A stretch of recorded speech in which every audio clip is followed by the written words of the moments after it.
welcome everyone to Emerging Best Practices in Customer Due Diligence for Fintechs, where we'll be hearing from Griffin and Zapier on their perspectives. So I'm Jess Denny, I'm Head of Comms and Marketing at Zapier, but we've got Alex Nash here from Griffin and Chris Green from Zapier, and I'll let them introduce themselves. So Alex, do you want to start? Yeah, of course. So, hi, my name is Alex. I'm the Money Laundering Reporting Officer for Griffin. We are a banking as a service platform, currently in the process of applying for a full banking license in the United Kingdom. The aim is to go into mobilization early this year and hopefully come out of mobilization this year too. We're founded by David Jarvis and Alan Rona, who are Silicon Valley engineers that founded, assisted in the build of Airbnb and Circle CI. Right, Chris. Thank you, Chris. Yeah, brilliant. Hey, great to see everyone. So, yeah, I'm Chris Green. I'm CEO of Zapier. And we are a automated background research software platform. So we help anyone understand who they're in business with, who their third parties are, whether they're suppliers or investors or investees, donors. So we work across a number of industries, privileged to work with Griffin. And prior to Zapier, I ran a software business called NetReveal, which was a financial crime software business, working with some of the UK's biggest banks. I was also Chief Commercial Officer at Call Credit, the kind of challenger credit reference agency here in the UK before we were acquired by TransUnion. Brill. Okay, so I'll just run through the agenda quickly and some housekeeping notes. So we'll skip over the introductions pretty soon, and then we'll get into the meat of it, where we'll look at the introductions to customer due diligence, some of the trends and new technologies that are being used there. I'll be chairing the discussion between Chris and Alex. And then we'll pause for a bit of Q&A. And then what we thought we'd do, so that whole session will sort of take up about 45 minutes. And then we thought we might as well just run a live Zapier demo in that last sort of 10 or 15 minutes for people who want to stay and actually see some of the stuff that we're talking about. And in terms of housekeeping stuff, we are recording this session and we will be distributing a link to the recording afterwards so that you can share it around.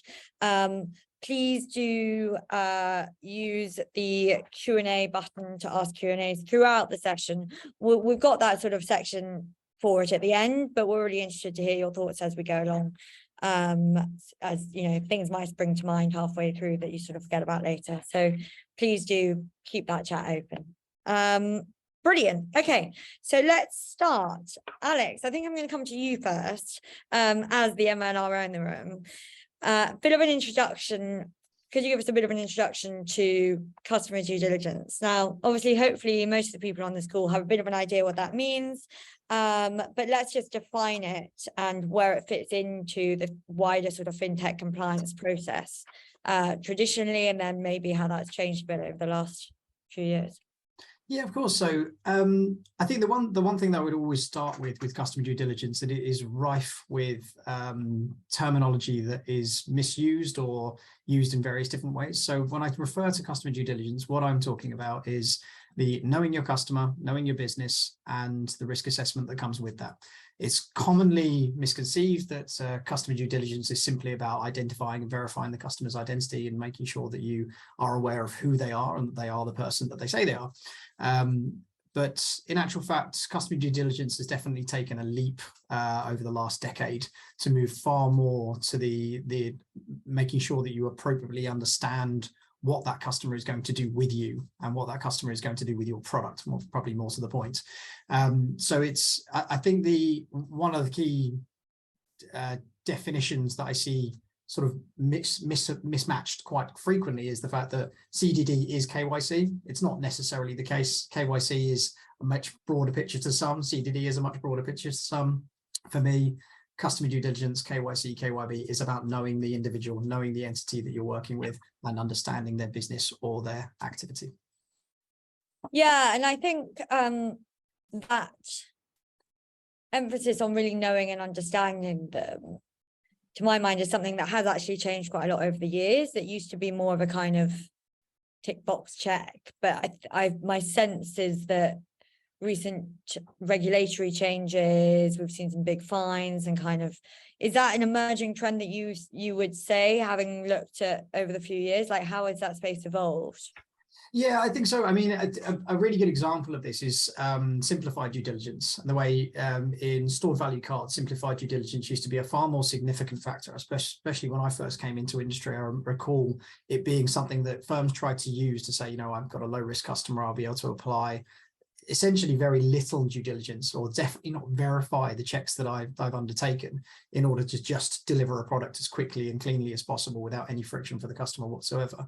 Definitely the world has moved on. In the fifth money laundering directive is what the fourth money laundering directive made massive changes to that. The fifth money laundering directive extended the scope of it to who you have to identify, especially for business customers, and understanding beneficial ownership, etc.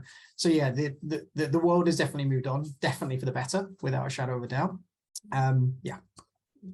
Yeah, and that's a sort of regulatory change requiring a bigger, more nuanced understanding. And what about the kind of wider noise around that, like the guidance and the business climate about thinking about who you're doing business with in a slightly different way? Yeah, so I mean, information and data has become one of the most important things in any business sector. Financial services definitely including that significantly. So I think if we move from the fact that the regulatory requirements have set this out for us, the JMLSG does, you know, a relatively good job of explaining what are the various or guiding us on the various controls that we can put in place in order to deliver good due diligence and understanding our customers. I think probably more to the point that comes next is the technology. You know, the technology is the thing that's really changed the world over the last 5 to 10 years, probably more so if not. I think understanding how to get the information about a customer at speed with the least input from them is really the focus of so many institutions today. The sort of the olden days of saying, I'm going to ask you to give me every single piece of information on you and your business, are certainly something of the past. You know, there are open source and even private networks now available to us in order to gather data on behalf of customers to limit the friction that they feel as they come on board. So that move that we've seen from saying, actually, it's a lot more complicated for customers to come on board now because we're asking them a lot more information, has now taken its next leap to say, okay, we still need all the information, but how do we gather that information without making it really difficult for the customer or just time consuming for the customer, quite frankly. You know, as a society, we're rather fickle. You know, we do not hang around long. Drop-off is a significant factor that most organizations measure quite significantly now to understand what is it about their process that someone walks away from halfway through. You know, are there delays? Is it timing? Is it the fact that they've just been asked for too much information, or to them too much information anyway? So I think technology, the changes in technology that we've seen, the introduction of the likes of biometrics in the industry are fantastic. You know, that makes a huge difference to customers. Everybody's got a smartphone now, right? Nearly everybody. And so in order to be able to use that technology and introduce it into the financial services industry, it's a game changer for the likes of Griffin and our counterparts in the industry. Yeah, definitely. So yeah, because you're facing those challenges of the most information at speed whilst being non-invasive. And I guess what you're saying is hitherto that just wasn't possible. But now technology has come to meet that need. So Chris, do you want to give the perspective from Xapien there about how that problem has been approached in-house? Absolutely. Well, I mean, so that all resonates. Having been in the kind of KYC CDD world for a long time, KYC, you know, always felt like a misnomer to me. You know, you've done a KYC process, but do you know your customer, or have you checked them against a database or multiple databases? And that forever has felt like a problem in the industry. And I guess particularly for kind of higher touch engagements, you know, whether you're dealing with a supplier or someone with whom you're going to be in a long-term relationship, or a big enterprise customer or whatever, then, you know, it's challenging to know your customer, but it feels like it's increasingly important. I suppose one of the trends that we've seen there is a kind of broadening of people's perspective on why they need to know their customer, from a kind of very purely regulatory AML regulation through to, well, what are the other reasons why I might not want to be in business with this third party? And you know, one of our customers talked about this as a shift from can we be in business with them, can we, to should we be in business with them? And you know, and so one is, you know, a kind of tick box question. The other is a very nuanced question, and there's just no database to answer that. You need to do research. You need to consider a broader set of, you know, broader set of information, but that's time consuming and potentially prohibitive. And so I suppose how Zapier came into the world is to say, well, look, that's a question people should be able to answer. Should we be in business with them? They should be able to research, but we need to massively streamline the process of being able to research. And so that's what we set out to do. I guess in a minute I'll pause, but part of the advantage, there's a kind of obvious advantage that you can then consider a breadth of what you might need to know. So you can think about, well, if they, as well as, you know, are they guilty of a financial crime? You can consider, you know, is there any suggestion that they're involved in modern slavery or pollution, or, you know, just a broader set of concerns.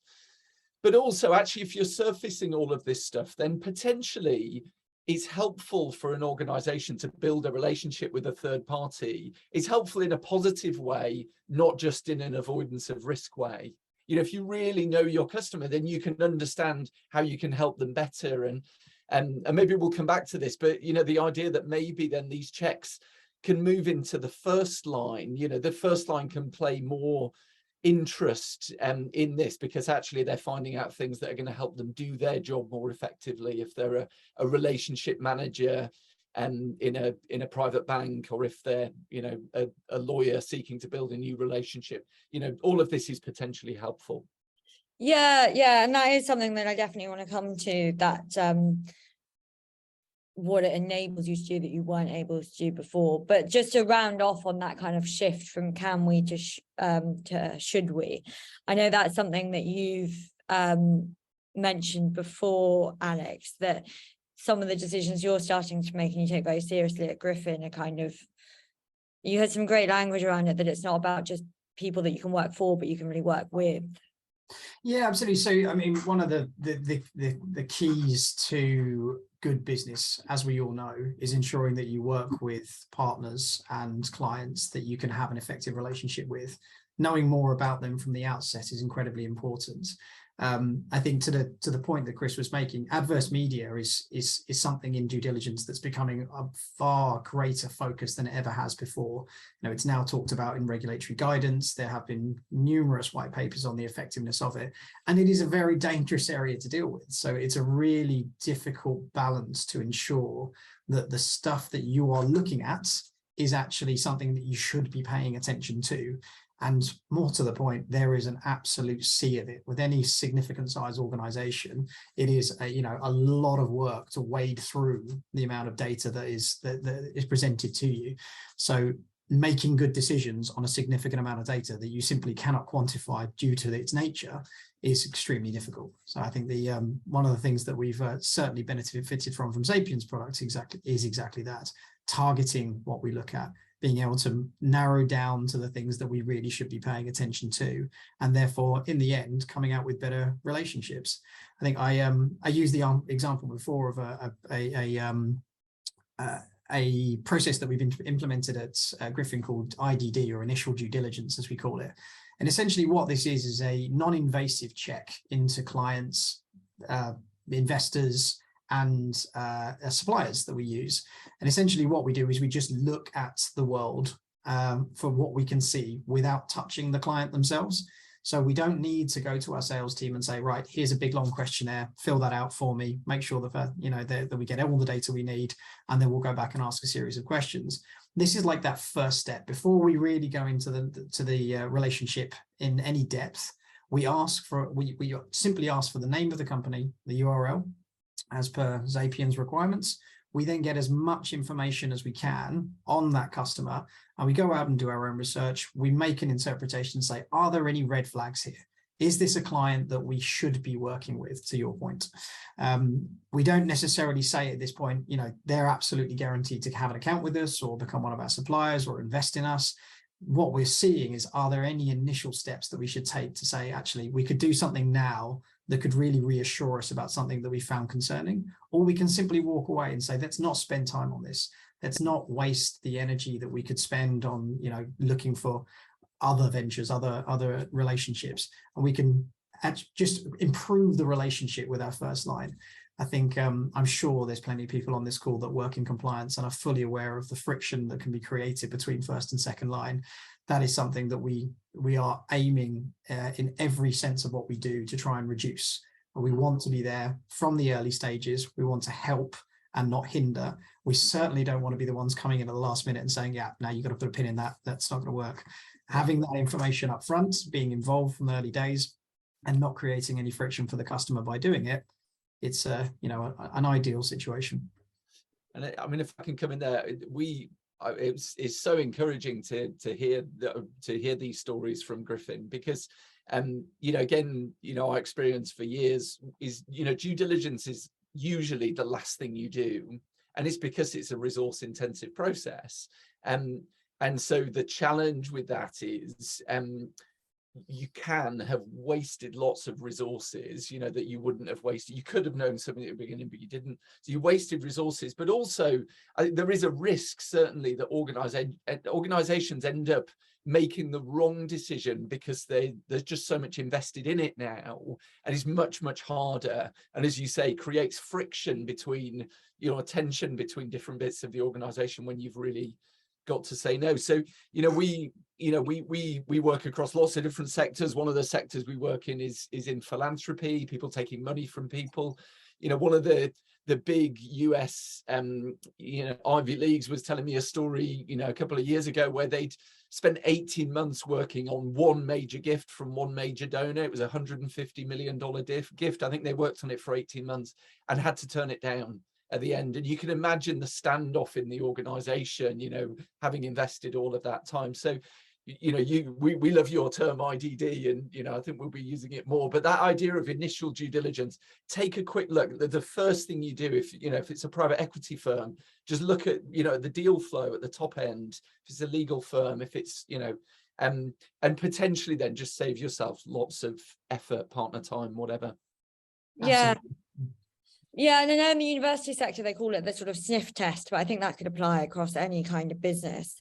And I think there are several things that you guys have highlighted there. There's the time overall, and sort of time is money in terms of what's already been invested in them. The risk of them making the wrong decision, which then also leads to more time. Again, in the university sector, they have ethics committees that go on for years when you're trying to make that complex decision. But one thing that we've not touched on as well, that I don't know if you've experienced a bit more, Alex, as well, is the time to get to the market as well. I mean, you have a background in sales, Chris, so you probably both have a perspective on this. But if you can get to those clients far more quickly and onboard them more quickly, it's always a race against your competitors. And there's a risk that they'll go elsewhere right until they've signed on the dotted line. And they can't necessarily sign the dotted line until they pass compliance. So if you can get them through at least that initial compliance check earlier on, then surely there's a business case there for the sales guys as well. Alex, I don't know if you've got experiences there. Absolutely. I mean, this is a story that's becoming almost commonplace in every warp of fintech that I have certainly experienced in my career. I mean, I remember a story from a previous firm. I won't mention banks' names, but there was a particular bank that we had accounts with, and we wanted to start a new account, and it took 8 months for them to allow us to start a new account. You know, these kind of concepts are just baffling to anybody that really understands the way technology can be used today. I mean, to sort of draw it back more to the CDD point, in reality, the time that I have saved today in using technology, specifically Zapiens in this example, to be able to create something like an IDD process, it just wouldn't have happened 5-10 years ago without the technology.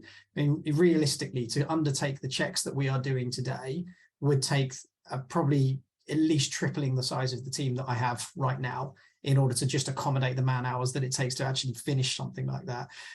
Just the purely reading all the documentation that you would require to go through it. I mean, your university example is, a perfect one. They have to be careful. They have to be strict. You cannot just allow, especially a sum of that proportion into an account in your name if you're not absolutely 100% sure. In order to dig through that all is a very time-consuming task. Mm-hmm. And then, Chris, what have you seen sort of other opportunities coming out of those kinds of deeper reports across the rest of our client base as well? Sort of the more opportunity aspect rather than just being cautious of the risks. Yeah, well, I mean, again, while we're on the university example, the genesis of our business in any, philanthropy organization is usually around due diligence, and let's not take money from someone, no one wants their vice chancellor on the Today program explaining why they took money from kind of X or Y. So there's definitely a defensive thing, but actually, again, you're looking to know your donor, and so you surface all this stuff, which is actually really valuable to a fundraiser, so again, that's the other point is, doing this upstream, you then potentially surface things which allow you to do the rest of the process, more effectively, really, really kind of know your customer. Yeah, absolutely. But I think, I mean, just to pick up the point more generally of, does it accelerate business? I mean, we do a lot of work in the legal sector who are onboarding their clients, generally kind of, big corporate clients, although they will usually be looking at the people that sit behind those as well. And, taking a week out of an onboarding process is a week of fees. And in the legal sector, that's, that is material to, someone's business, and particularly in big global businesses, where someone's getting, approached with something. We had an example the other day of someone, I think being approached by a potential client in Singapore, and, like they just needed to know, like, that evening, is this okay? Can I give this the initial thumbs up? And so that ability to just be able to do it here and now, yeah, it is all ultimately about being able to bring forward revenue.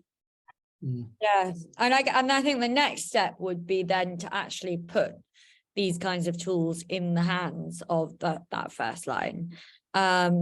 But there, I think I'd like to hear your thoughts on that, Alex, and perhaps that might be a segue into acknowledging and discussing some of the limitations of this kind of technology. Let's not just sort of sit around saying it's all, it solves all your problems and it's panacea.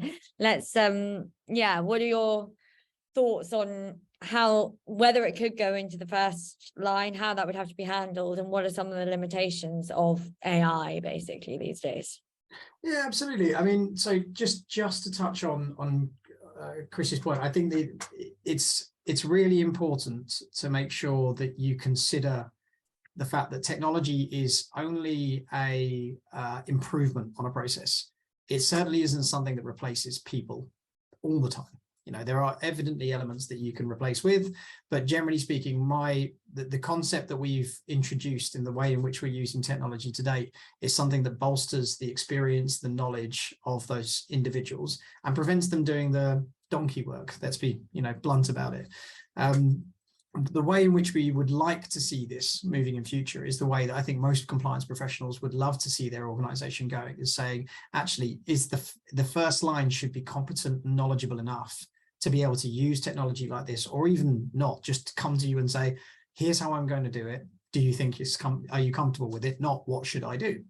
That's your perfect world scenario. So giving them technology to assist them with that is certainly something that really makes a difference in the game.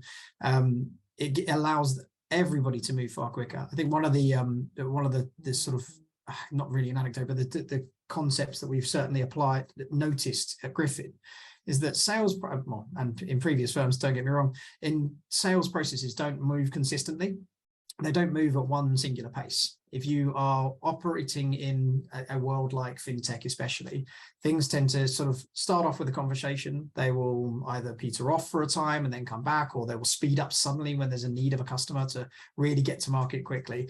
Now, in order for compliance teams to keep up with that pace, it's very, very difficult, because resource doesn't just, you can't just snap your fingers and make it available kind of thing. To allow the first line to deliver a proportion of that is very important. Probably to get myself back on track of the question, with regards to the limitations to it, of course, you do need to know what you're looking for. So it's all well and good saying the technology has brought out a load of information that I have a really good sense of. I can get a feeling of whether there's something specifically wrong with an organization or any particular red flags. You do still need to know how to interpret that information. And it will be the need for experience and training of a certain individual to look at that, to say, I can actually take away an estimation of where we are. One of the big fundamental problems with adverse media reviews or open source media in general is the lack of quantification. It is extremely difficult to score these things because there's an infinite number of variables essentially that you could take into consideration. If you simply took a word and tried to score it, you probably wouldn't end up with anything that was really meaningful. So I think in terms of what we do today, it's an incredibly powerful idea to use technology to improve the process, but the people part is simply making sure that their time is effectively used and efficiently used, rather than, as I said before, the donkey work. Yeah, I think that's exactly right. And obviously, tech companies do have to be careful about thinking, about taking people's jobs. But as you say, that's not what it's about. It's about elevating people's role to make the decisions, the kinds of decisions that only humans can, as opposed to those sort of micro decisions that AI can do at the moment. Can I just jump in there? Yeah, I was going to come to you, Chris. Absolutely, please. I mean, I think, so obviously there's so much chat about GPT at the moment. Suddenly AI has reached a new level of consciousness for people. And I think there's a I think that will be good ultimately for the industry, actually. But I think there's a great analogy there that, I guess what people are seeing is this thing is remarkable. It can do some absolute remarkable things. And now and then it absolutely falls on its face, but we'll assert with exactly the same confidence that black is white or whatever the problem is. And so, but as humans, then we can take that and we can use it. And, and so humans are applying their judgment to whether or not what ChatGPT is produced is helpful or not. So it's highlighting the kind of limitations of AI, but potentially it's a big accelerant. And so, as we've thought about AI and how it can be used in this space, I get you. So we have all sorts of elements to AI in terms of, training models to extract entities from unstructured, all of the kind of natural language processing and the deterministic models to decide, is this my person? Is this the Chris Green I'm looking for, or someone else at the same name? There's all sorts within that, but we've directed the AI to the heavy lifting, not to the decision making, not to the judgments, because to your point, Alex, actually, that's really, where humans excel, but they shouldn't be spending their time with 15 tabs open at the top of their screen trying to synthesize the heavy lifting. that those days need to be behind us. We need to go beyond search tools to research tools. And I suppose, again, I'd be interested in your perspective on how the regulator, what you're hearing about how the regulator views this, Alex, because I think, my experience again of dealing with the regulator in these areas is, they want to see advances in technology, but they want to make sure that there's no loss of ownership. There's no, the person using it understands how it's being used. But yeah, can you speak to that a bit? Yeah, of course. And I think you're right. I think the FCA and the PRA in the United Kingdom are very open to the idea of new technologies. I don't think that it would be fair to say in any stretch that they are against the idea. What they are is extremely cautious, and rightly so. AI is currently really in its absolute infancy, let's be fair, with regards to application in the likes of the financial services industry or any other, realistically.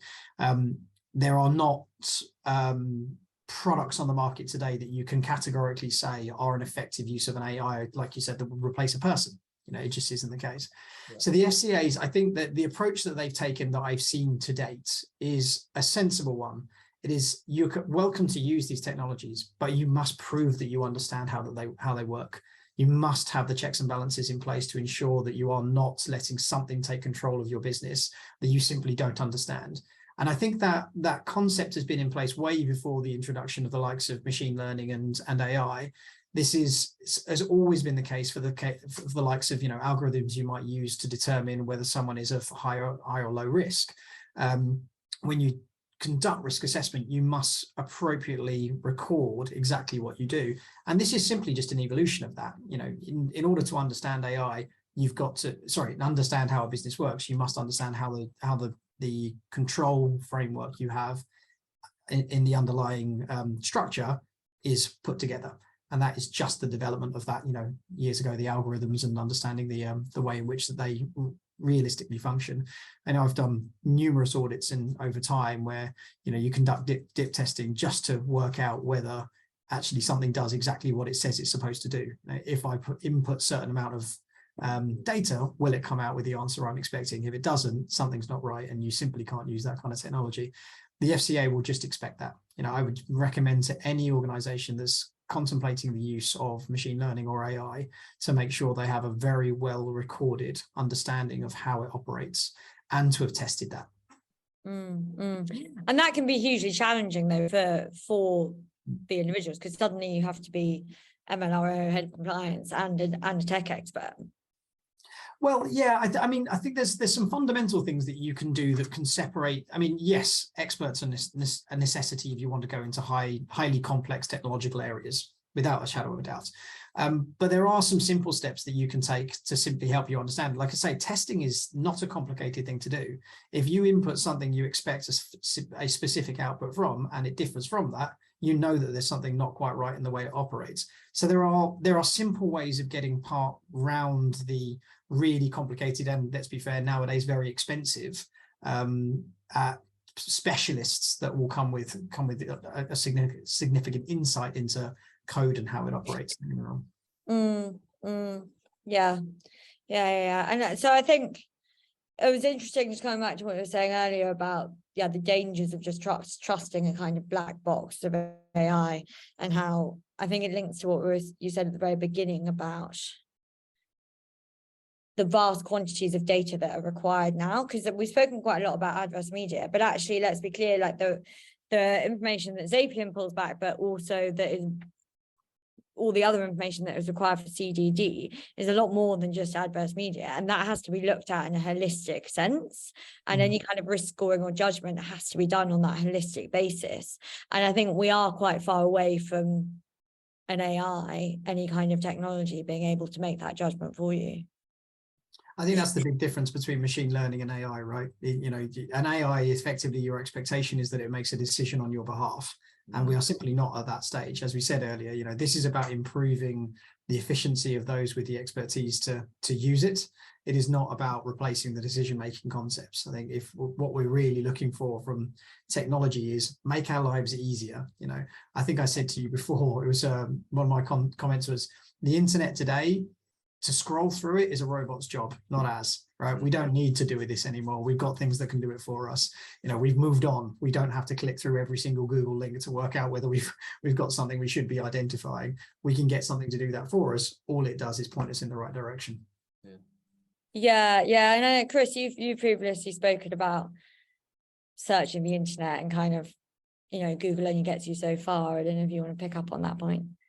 Yeah, well, it's a good kind of thought experiment. So if you're dealing with Chris Green, then so I want to do business with you. You don't know me. How do you work out? Do you want to be in business with me? And there are various places you can go. Look, you can look me up on LinkedIn. The challenge with that is, that information is curated by me. That's what I want you to know about myself. So you get something from that. You can, look me up on World Check or Compliant Vantage, or, check if I'm sanctioned, if not.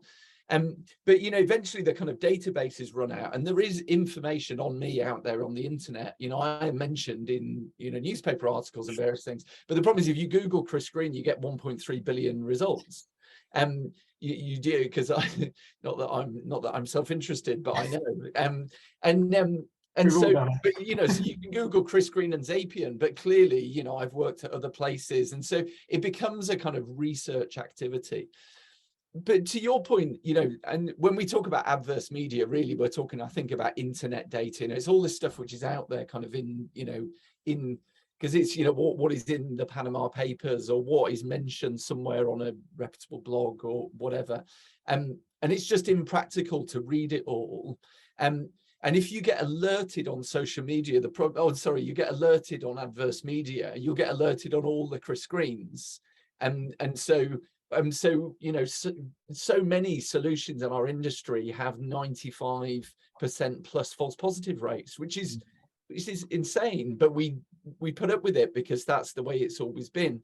And so I suppose our central hypothesis is, if you can bring together the structured information that you get from corporate records and watch lists and whatever, with the structure extract of unstructured information in all the adverse media, if you can put the two together, you can get the profile of a person, and that dramatically reduces the number of false positives that you're dealing with. And that has to be the kind of next evolution of how we know our customer. Kind of that's how we came into the world. But it's a very difficult problem to solve, and it actually has only become possible in the last few years through advances in natural language processing and just the availability of cloud compute power, where you can fire something up and use it for a few minutes and then kind of shut it down again. It just wouldn't have been possible even, you know, 4 or 5 years ago. Yeah, so the possibility of knowing your customer is now, we can now actually lean into that should we question, as opposed to just the can we. Now I've already let everyone run a little bit over, but I want to encourage people to start submitting questions if you have any on the chat bot, or I think you can probably raise your hand and we'll be able to see it. So just start those coming in. But before we go to that, then, while people have a think, Alex, what would be your one piece of advice to a rapidly scaling fintech such as yourselves when they're looking to onboard new technologies? Or maybe you're allowed 3 if you want them. Yeah, fair enough. And in fairness, I did have a think about this in advance, and it's a tricky one to narrow down to. And you know what? The sad thing is, I came up with something that is not sexy. It's not impressive. It's just fundamental. I mean, I've been through 2 banking license applications so far, and I've seen supervision visits and enforcement visits firsthand. One of the things that I have seen fundamentally problematic in almost all of them is the inability for firms to document things in a manner in which your regulator expects to see it. I know that the world loves coming up with catchy and gimmicky terminology to make something sound really cool, internally and externally for that matter. The reality is, if you have a regulator that is about to perform some form of supervision, whatever that might be, they need to understand what they're seeing. So using the terminology that they recognize and know is extremely important. So it's a kind of dual advisory part, if you like. It's document everything. We talked about that earlier with regards to how do your systems work. Make sure you can really clearly show that you understand the technology behind the systems that you're using, and therefore effectively monitor your systems and controls. And make sure that when you do record it, you record it in a manner that is understandable to a regulator who, you know, could have been sat at JP Morgan in the morning and Griffin in the afternoon. You know, they will need to see the differences. They need to understand, they will need to see recognizable language. Yeah, that's really interesting. Thank you. And actually, that was something that I think it links to a question about how you communicate, how best to communicate challenges to your first line. Basically, you spoke quite a lot about maintaining a good relationship with the first line, but what happens when you have a problem, and what's the best way to go about navigating that? Cool, that's a tough one. Yeah. I mean, a good relationship is obviously key, isn't it? Right. And that's one thing that I've tried to make sure that we build at Griffin from day dot. You know, the one thing that is apparent throughout any industry or a business that I've worked for in the past is, if you start with a relationship where you are always bringing negative news, generally speaking, human beings' natural action is to try and avoid you. And that I've seen in so many areas, especially focused on compliance individuals, because people always have these historic experiences where you've got that one compliance person who's like death rocking, walking around with a scythe, you know. I think I was once described, I wasn't personally, but the department was once described as the business prevention unit. You know, it's never what you want to be. I think the concept of IDD that we've come up with is that bridge. It's us saying to the business, bring us in early, we're here to help. We really don't want to make your lives difficult. We really don't want to be the ones that come in at the end and ruin all of your fun and, you know, stop a relationship that you had. What we'd really like to do is help you. And we can do that by getting in early. The later we come in, the more likely it's going to be that we disappoint you. And that's not what we want. Yeah, getting ahead of the game. So we've got a question coming here to you, Alex, again. Sorry, Chris. Saying, I don't know if you can see it, but I'll read it out for people who can't. So technology is advancing at pace, but regulation and guidance tends to take time to catch up and reflect new technology. How do you approach bringing internal stakeholders on the journey of adopting technology for compliance? Yeah, it's an interesting question. There's that, I know there was a story about an organization called Bunk in the Netherlands last year that had to go into battle with their regulator about being allowed to use AI in their compliance processes. So yeah, how would you go about that? Yeah, and to John, the internal stakeholders are always going to be an interesting factor. From, you know, you move from what is the expenditure on technology like this. Let's be fair, it doesn't come cheap. You know, we all know that if you're going to use really good technology in an industry and use it effectively, it's going to be a cost center. And the understanding of that technology within sort of your board, for example, is vital. From my perspective, demonstration is key. So whenever I would propose the use of new technology, proof of concept testing is absolutely vital, which is why I would always encourage any technology company trying to sell whatever it is that they've created in an industry, allow free proof of concepts. It's really helpful if you want to get in the door. Because for me, you know, it's all well and good me showing presentations and even demonstrations of a product, but everybody who's sitting in the shoes, in my shoes, knows that any presentation and any demo is practiced, is rehearsed, it's ready to go, it's going to show you exactly what the presenter wants you to see. So allowing someone to conduct a proof of concept and really feel a product for themselves is vitally important. We've introduced a piece of technology, a Cash Plus, excuse me, a Griffin. I should remember what We'll edit that out of the recording. Yeah, cut that, right? At Griffin. To look at automated assurance. So we use 100% assurance concept. So we are moving away from something that's incredibly tedious when it comes to compliance monitoring and has been for years and years. It's a very difficult and slow moving process, compliance monitoring plans.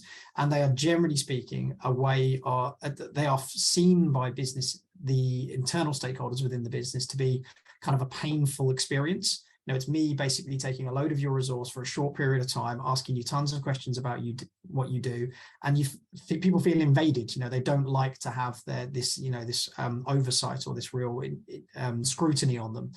Technology is a fantastic way of resolving some of those things, because you suddenly put something that's very much in the foreground kind of into the background. You say, actually, I can do this with data. If I can just gather information from you on a daily basis, I'll only come to you when I really see a problem. And if there's something that's fundamentally failing, then I can say, right, do you know about this? Because if you don't, here's a heads up, go and fix it and tell me how you dealt with it. If you do know about it, then I expect you're going to come to me anyway, because you know I'm going to see it very quickly. And whilst it can feel a little bit Big Brother, at the end of the day, we all work in an industry where data is key. So we know what we can do with it today. So bringing stakeholders on board, I think to come back to the question itself, is really about making sure that you're making the best use of their time. So if I'm going to show you a new piece of technology to use, prove that it works first. Don't come to me and say, I've got this fantastic idea, I don't really know whether it's going to work or not, here you go. Prove that it works. Get the engagement through evidence rather than through just hopes and prayers.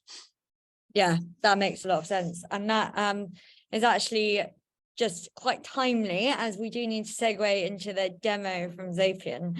But I will caveat, just having said, you know, demos only get you so far. You need proof of concept. I know that, but Chris, we did explore what we do when we're working with new prospects and clients is we get them to send us some names and we'll just run them through quickly. And we thought, should we do that live on the webinar? And then we just thought, let's not. So we are going to have a recorded live demo, but you can get in touch with us afterwards if you want to run some of your own test cases.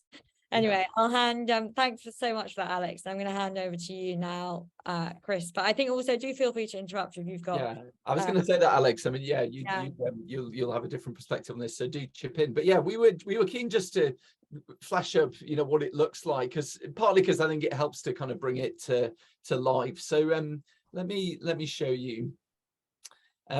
So this is the Zapier. Sorry, I'm just clearing up my screen. So this is the Zapier portal. So we're a subscription business. If you subscribe, then this is what you'll be presented with.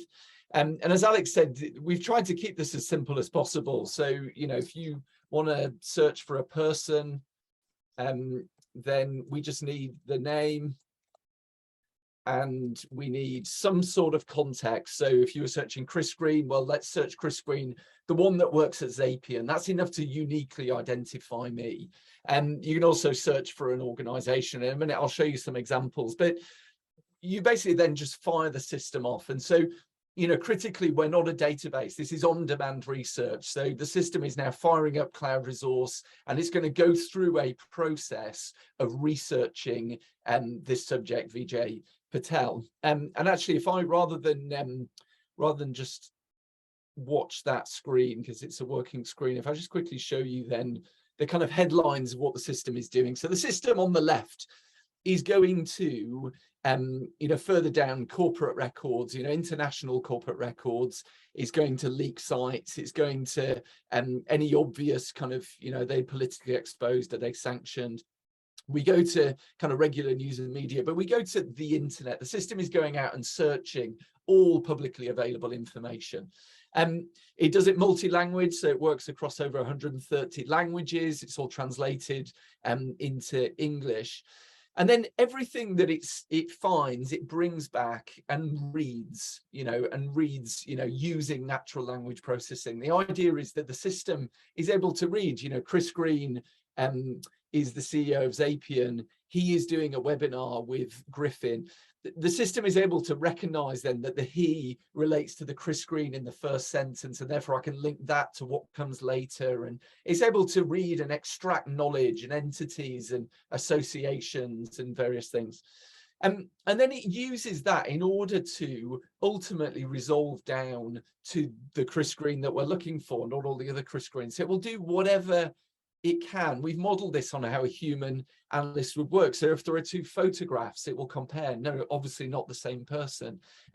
If there are locations mentioned, or if there's a date of birth that can be used, anything that can be used in order to what we call disambiguate. And then the system looks to flag risk. And I'll show you this in the example, but we have a complex model that seeks to understand risk, but understand directionality of risk. Is it that Chris Green is being accused of fraud, or is it that he ran a fraud business? And the two, one will flag as risk, one won't. And then critically, as part of this research, the system will have found, if it was searching me, that I used to work at BA Systems, and so it will then go and re-enter on more and more information in order to exhaustively search. And so it probably helps to then frame what you see. So if I just jump back to this then, so the system is kind of busy doing all of that. But if I jump to an example, so this is one that I picked at random. It's a firm called Lemonade Finance. It's a fintech. I kind of like it because, if you were to Google Lemonade and finance, then you're just going to end up with all sorts of false positives. But so this is what you get back. Then the system searched this. It took about 13 minutes. And we find that they're not sanctioned and they're not on a watch list. And actually, it's going to read as a very clean report. There is a flag here around fighting, and I'll show you that when we go further down. But you get a sense then of, this is quite a small organization. They're based in the US, founded a couple of years ago. We highlight how they describe themselves. So this will be pulled from their LinkedIn page or from their website or something. But we also, the system has found everywhere that they're described elsewhere, and natural language processing has synthesized that down to just 2 or 3 sentences. And you know, often actually it's interesting to see there can be a real difference, a real discrepancy between how an organization is described and how they describe themselves. That can be interesting. Let me jump to a much bigger organization then. So I also ran Ant Group. This is part of the Alibaba group, you know, obviously a much bigger organization, therefore, you know, by definition took a bit longer to run. But we can see here then, you know, there are various flags that have come up. So there are financial crime flags here, and you can filter, you can start to see there's a lot, you know, 40 sources that we've pulled together to say there are 3 financial crime flags. You can filter on corruption. And what it does is this shows you all of the different articles that the system has determined as something to do with corruption, and actually we just highlight the particular bit of the sentence that relates to that particular term. And you can see, you know, it goes from, you know, May this year, you know, is going back to you know, certainly earlier in the year, etc., etc. Or you can, you know, decide no, this is to do with anti-monopoly and antitrust. So we're seeking here to give the kind of the headlines, and you can click through. So I mean, everything on the report is referenced. You know, you can, you know, we back to this point around the machine learning or the artificial intelligence, we surface all of our, we show all of our workings so that you can look through. And again, actually, then, you know, in terms of how they're described, you can start to see, you know, more context. You can see a little bit more color rather than, you know, it's a firm that's bringing small and beautiful changes to the world. You know, well, what does that mean? And so again, we're kind of, you know, we're picking up screening, we're picking up, you know, significant people here. It starts to obviously be much more populated, you know, for all of this, again, we're pulling this not just from corporate records, but we're pulling it where someone has been referenced somewhere in some media as a CEO. Then, you know, you can kind of look through all of that. But you can see here, there's kind of enormous, you know, online footprints. And so, you know, what we're seeking to do here, if I just, you can filter based on various things, but if I just lose that, you can see that, you know, you're able to filter according to things like time. So actually you can say, well, look, I'm only interested in stuff that happened, you know, leading up to, you know, a particular event, or you can say, actually, I'm only interested in what's happened most recently. But a lot of the lens that, you know, particularly from a compliance perspective, clients will be interested in is direct risk. So, you know, where, and this is where there is a risk term which is directly linguistically associated to the subject, we flag that as direct risk. And so, you know, this is starting. Sorry, Chris, can we just probe that a bit more, the difference between direct and indirect risk? Absolutely, yeah. So direct risk is where there is a risk term. So, you know, to take an example here, so misconduct. And actually, this is kind of directly linking to the subject of interest, whereas indirect risk is where there's a risk term, but actually it's not related to the subject. It just appears in the same article. And so, you know, for a lot of, to our point about false positives, you know, this is where a lot of adverse media systems will flag up all sorts of risks. In this particular case, there's another 434 articles that would potentially flag as a risk. But actually, no, we're saying the system is determined they're not linguistically associated, and therefore, you know, they're not important to review.